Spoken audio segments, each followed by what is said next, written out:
Hola clase y bienvenidos a esta primera lección de nuestro curso en el Nuevo Testamento. El video va a estar dividido en dos secciones, así que asegúrese que vean las dos secciones, las dos partes de esta enseñanza. ¿Qué es el Nuevo Testamento? Es muy importante que veamos el Nuevo Testamento como la continuación de la historia de Dios, la historia de redención de Dios desde el principio que comienza en Génesis. Tenemos que ver el Nuevo Testamento como una historia conectada con todo lo que venía antes. Podemos ver que la Biblia, podríamos decir, está dividido en estas secciones: creación, en el principio de la creación, la caída del hombre, el pueblo escogido, los judíos, Cristo, la iglesia y nueva creación. Tengo unas señas para poder comprender eso y si quiere lo puede hacer conmigo. En el principio Dios creó los cielos y la tierra, el mundo, y era perfecto, era perfecta armonía entre Dios y la humanidad. Pero tristemente el pecado rompió esta unión. El hombre pecó y por eso causó una separación en la relación entre Dios y el hombre, con Adán y Eva, con la creación misma, y entró el pecado en el mundo y la muerte como consecuencia. Pero gracias a Dios, Dios no los dejó ahí, llamó a un pueblo, el pueblo escogido. Empezaban con Noé, luego Abraham. A Moisés le dio los 10 mandamientos. Entonces al pueblo escogido dio mandamientos para que ellos vivieran bajo esos mandamientos, para poder otra vez experimentar una buena relación con Dios y los demás. Tristemente, el pueblo de Dios no pudo vivir bajo esos mandamientos porque en sus propias fuerzas no pudieron cumplir los mandamientos. Por eso vino Cristo Jesús, vivió una vida perfecta, se murió en la cruz, fue sepultado y resucitó de entre los muertos. Él es el centro de la historia, el centro de la historia de toda la Biblia.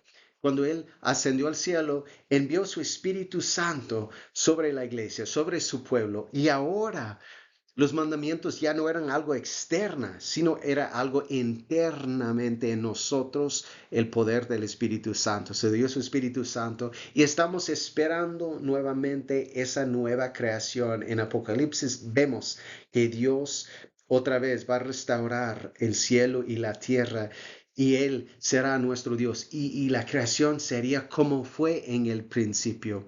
La Biblia dice que si alguno está en Cristo, nueva criatura es. Las cosas viejas pasaron y aquí todos son hechas nuevas.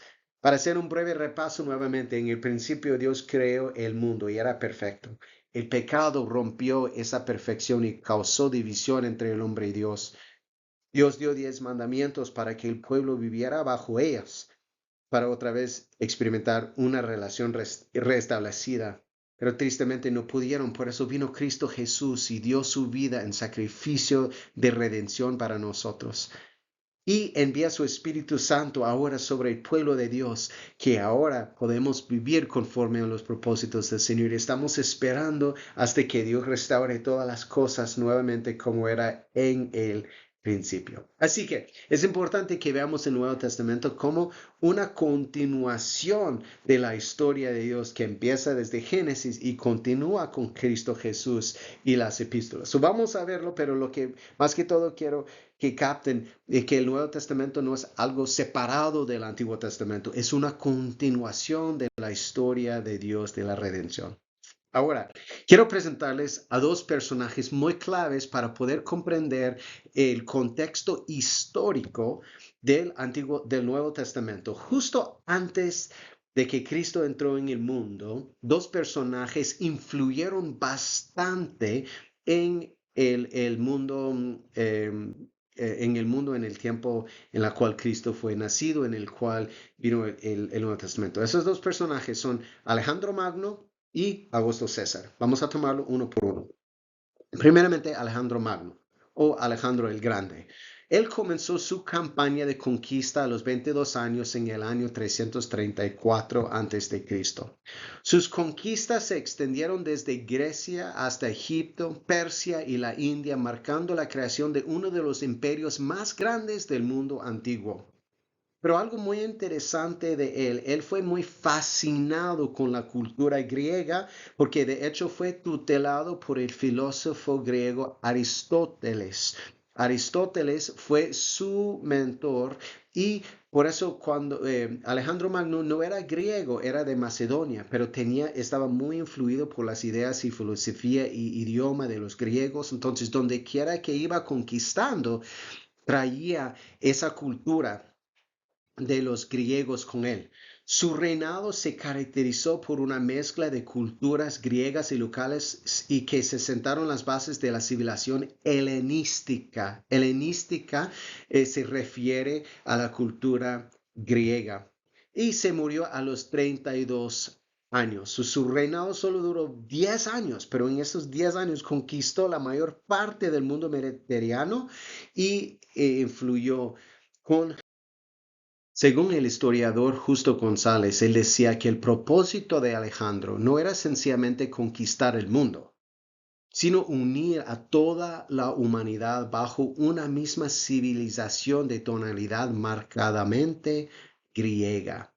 En otras palabras, era como cuando los españoles conquistaron América Latina, que no solamente vinieron a conquistar, sino a compartir el idioma, la cultura, la religión de ellos. Entonces, eso es algo semejante a lo que Alejandro Magno estaba haciendo.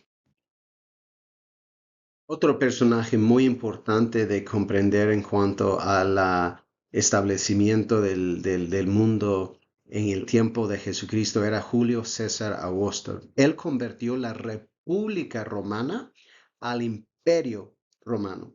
La diferencia es que la República fue un sistema de gobernación que duró hace 300, 400 años atrás, de tipo de sistema semejante a lo que tenemos nosotros, de donde la gente votaba por las personas que querían que fueran sus gobernadores.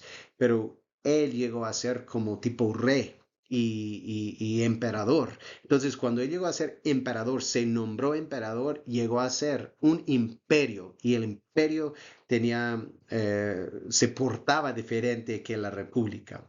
Combinó aspectos de las civilizaciones griega y romana, por eso se nombró la mezcla de las civilizaciones greco-romana. Por eso quizás a veces se escucha esa palabra greco-romana, quiere decir la mezcla de la cultura greco de Grecia y la cultura romana.